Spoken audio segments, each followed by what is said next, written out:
Hi everyone, I'm here at the North Lawson Park and heading towards the Grotto Spring. I thought I'd just do this short video just to show you how easy it is to physically get there. Once you park on Hughes Avenue, and you can literally just walk down the fire trail, past a tourist sign and a couple of minutes down the track, and then you'll see where it veers off to the spring.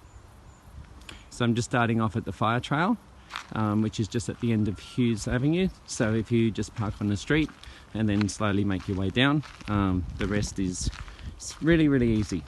So I'm just going to speed this video footage up so you get a better indication of it. As with all great things, the one thing that's missing is the actual spring, because as you can see it says you are here, and if we go down just a little bit you'll just sort of veer onto a path that's been sort of man-made, and you'll see how easy it is to get here.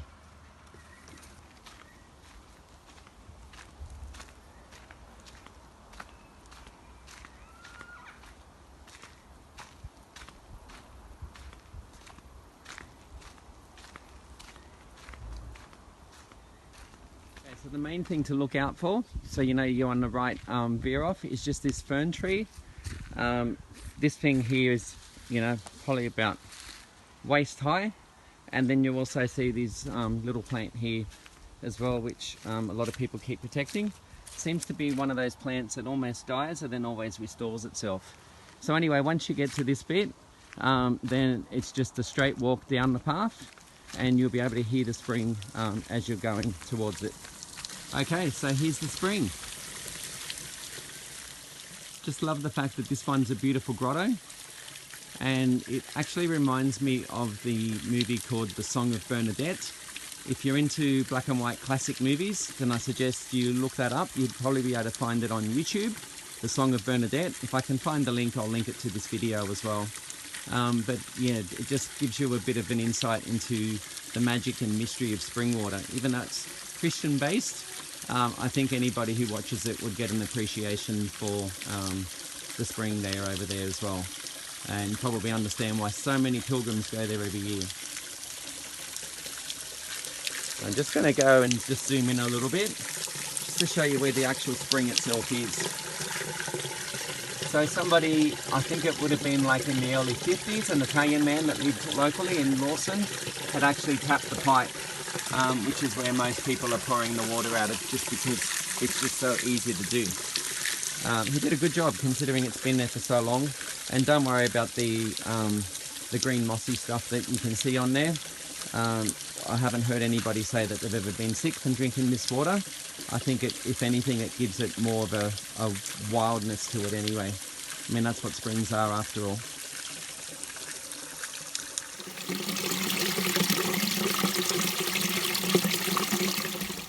Alright, we're here at North Lawson Park at the Grotto Spring, and what we decided to do today is we're going to use the pH chart and just to test to see whether it's acidic, neutral or alkaline. And we've got two different samples of water. So one of them is the Kangen water, which is tap water going through a process of being filtered.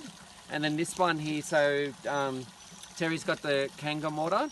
And we've also just gone straight to the spring here behind us and taken a sample of that water as well, because we just want to see which one's acidic, if they're neutral, or which one's alkaline. So we're going to use this as the gauge. It's just the alkaline chart. And so Barsha's just going to give us a sample of the tester, and we're just going to see the difference. So if you just want to focus, this one's from the spring. So maybe put a few more. 2 drops, 3 drops. All right, and then we'll do the same for the other. So just looking at this chart, we're looking at, this is quite acidic. It's not overly acidic, but it's around the 5 mark. So the suggestion there to try and make this water a little bit more neutral would be, if you've got 5-litre bottle, maybe put a pinch of bicarb soda, and that should hopefully bring that acidity down and the alkalinity up, so make it a bit more palatable. But if you can tolerate it otherwise, I've been drinking it for 6 years, I haven't had any issues. But it's just to bring that down. So we're just going to give a try now to the Kangen water. Same amount of drops. 3 drops. So just give it a little whirl as well. That's it. And then looking on this one, That's actually a highly alkaline water.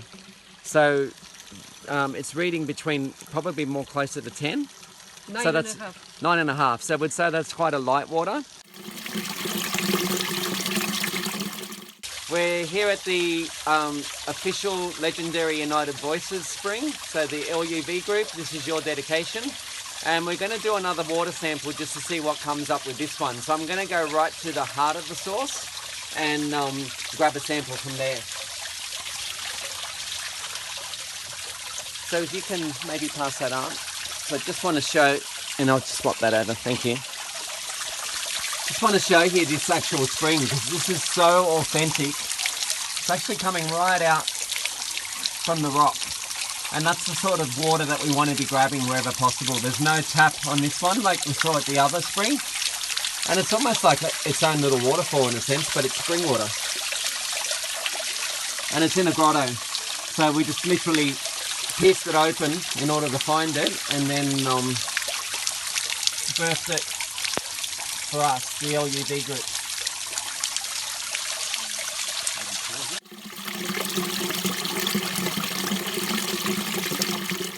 So we've just got the other sample from the legendary United Voices spring, the secret spring for the love group, and we just want to check the acidity of this one as well, doing the same protocols. So Carol, if you want to drop it in. 1, 2, 3. So Martina, you can bring it closer to the camera and we'll just see. Yeah, we can see there. Oh wow. So that colour looks like, I would say on this chart, it's looking, I would say between 4 and 5. It's probably more acidic than the Lawson Grotto Springs. Anyway, that was just us at the legendary United Voices secret spring, and just thought we'd test that water as well whilst we were here. Our next stop is to go over to Leura and also test that water as well with the same method.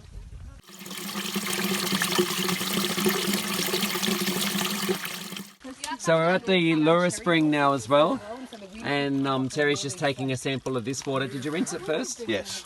Yeah. And we're going to see if we can use Barsha's alkaline tester again to test the alkalinity of this one. So Barsha, have you got the magic ingredients? Who? Yep, put 3 drops. Yeah, please. let's give it some effect. We just want to know whether this one's more or less acidic than the other spring we were at North Lawson Park. Have you got the chart? Looks the same. Looks the same. Yeah, I think so too. Let's just double check. So hold it up, just so we can check. So which number do you think that's coming up as? I think that's closer to 5 than 4. Yeah. Sorry, 4 than 5. It's a bit between. Somewhere in between, so it's about, okay, 4.5. Yeah. So this is the spring, and if you haven't already seen, I did a video when Leura was snowing of the same spring. But you can see that the trunk of the tree is where the spring's actually coming out from, which is incredible. Oh, you've got the And someone's left a few gifts there as well. This is true. Okay, we have a few. In relation to the alkaline test, yes, the spring water has come up as acidic, but that's not necessarily a bad thing. Your body, generally speaking, would know what to do with acidic water, and if it needs to neutralize it, your body will know how to do that just as part of the natural flow of the body. But for some people, if you do have an intolerance to acidic water, then the suggestion would be either to try the baking soda or to maybe put it through the treatment such as the Kangen water and neutralize it that way. But it just depends on your constitution, and if you know your body or if you speak to your practitioner, you can get some more advice on that. That's something I'm not qualified to comment on. However, personally, I've been drinking the water as is, knowing that it's acidic, and I haven't had any issues, and I've been drinking this water for more than 6 years. And just for the road trip home, I brought my Miron Glass jar, my smoothie jar, which I use for my spring water. So that way I've got some spring water to enjoy whilst I'm driving back home to Sydney.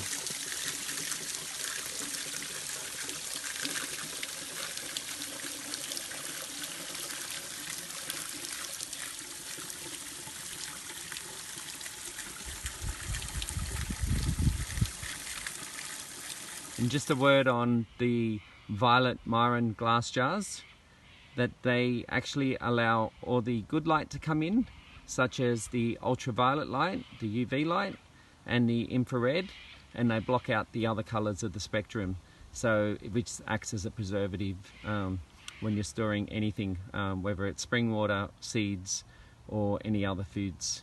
So it's just a great product to have, and if you can get your hands on Miron or Miron Glass, M-I-R-O-N, you never throw that out. You just keep using it and using it and using it. It's the gift that keeps on giving.